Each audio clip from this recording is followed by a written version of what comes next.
आपण पाहिलं की परवा पुण्यामध्ये गेल्या 3-4 दिवसापासून MPSCच्या परीक्षेच्यासाठी ग्रॅज्युएट आणि पोस्ट ग्रॅज्युएट मुलं भर पावसामध्ये मुलं मुली बसलेले आपण पाहिले.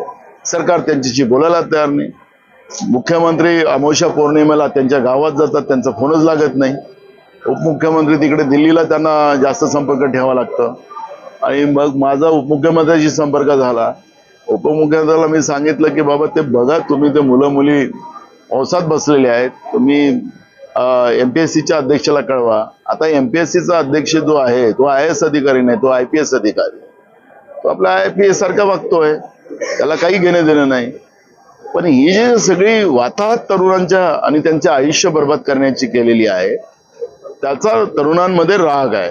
आणि म्हणून मी तुम्हाला मुद्दामून सांगितलं की हे तर त्यांना त्यांचं कौशल्य दाखवायची संधी आहे आणि एक मनोरंजन म्हणून